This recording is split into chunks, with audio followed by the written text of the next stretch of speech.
আসসালামু আলাইকুম সবাইকে, ওয়েলকাম টু মাই চ্যানেল। প্রবাসে বসে আজকে আপনাদের জন্য নিয়ে আসলাম আরও একটা মজার রেসিপি। পুরান ঢাকার অথেন্টিক গরুর মাংসের তেহেরি খাওয়ার ইচ্ছা হচ্ছে, কিন্তু মালয়েশিয়ার কোথাও তো এই বিফ তেহেরি পাওয়া সম্ভব না। আর শুধু তেহেরি খাওয়ার জন্য এখন দেশে যাওয়া সম্ভব না, সো যেখানে যাওয়া সম্ভব চলে আসলাম সেখানে, আমাদের কিচেনে।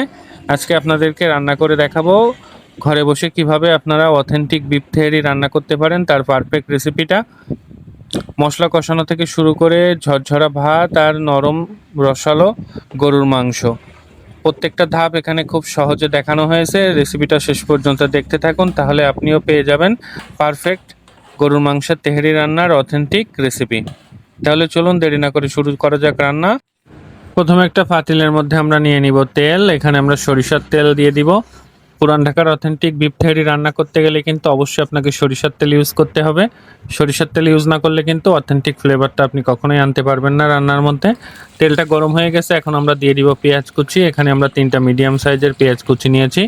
পেঁয়াজ কুচিটা আমরা সরিষার তেলের মধ্যে হালকা একটু ভেজে নিব।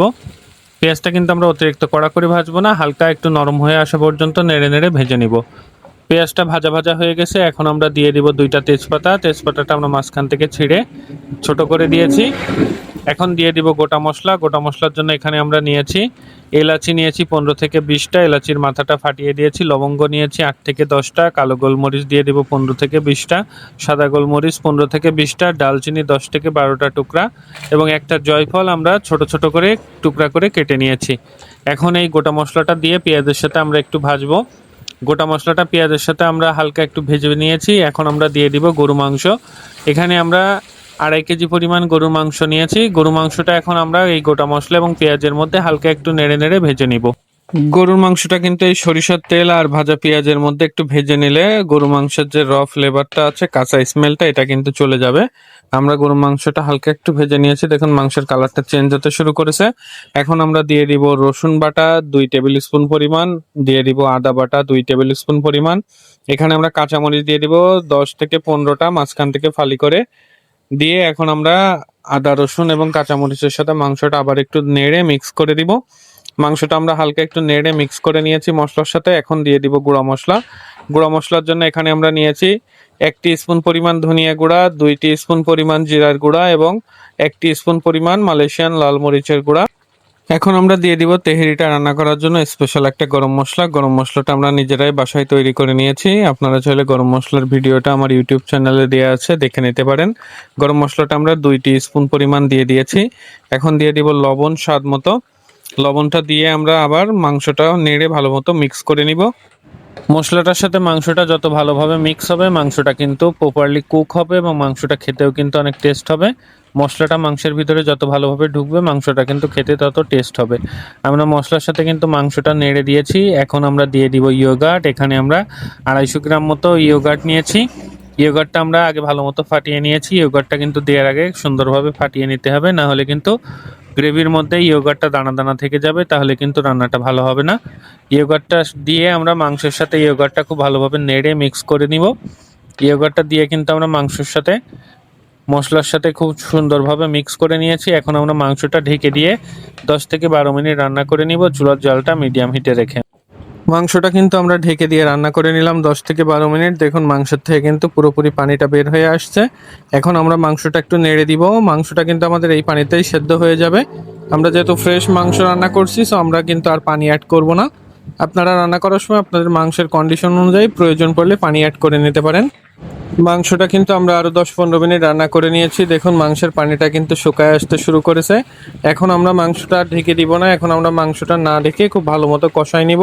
কারণ মাংসটা যত ভালো কষানো হবে, মাংসের টেস্টটা কিন্তু তত বেশি বাড়বে। মাংসটা এখন আমরা লো হিটে রান্না করব এবং খুব ভালো মতো নেড়ে নেড়ে কষাই নিব যতক্ষণ না পর্যন্ত এই ঝোলটা পুরোপুরি শুকায় আসে এবং মশলার থেকে তেলটা ছেড়ে দেয়, ততক্ষণ পর্যন্ত আমরা মাংসটা ভালো মতো কষাই নিব।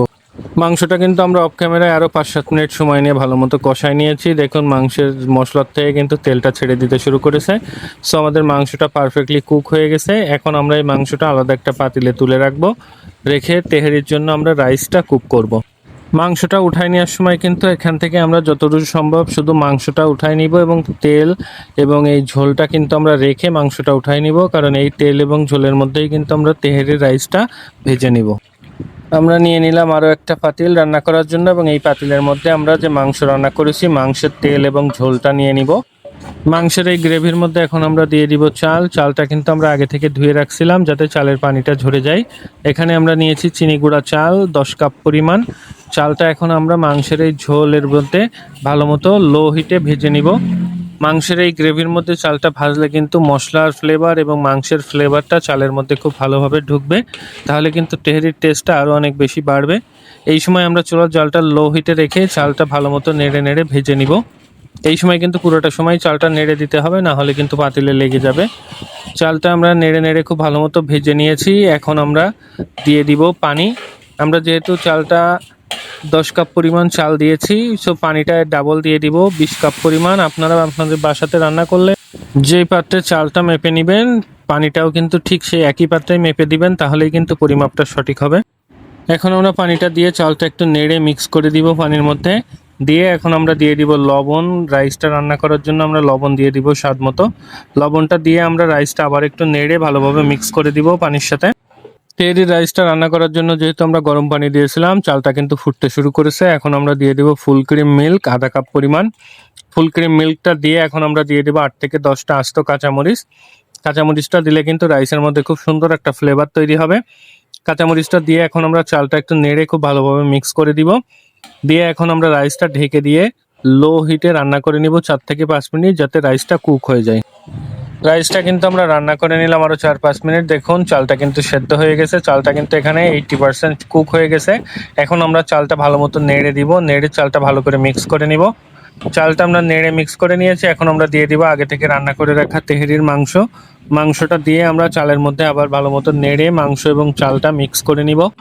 মাংসটা কিন্তু নেড়ে খুব ভালোভাবে রাইসের সাথে এই সময় মিক্স করে দিতে হবে, তাহলে মাংসের ফ্লেভারটাও কিন্তু রাইসের ভিতরে ঢুকবে।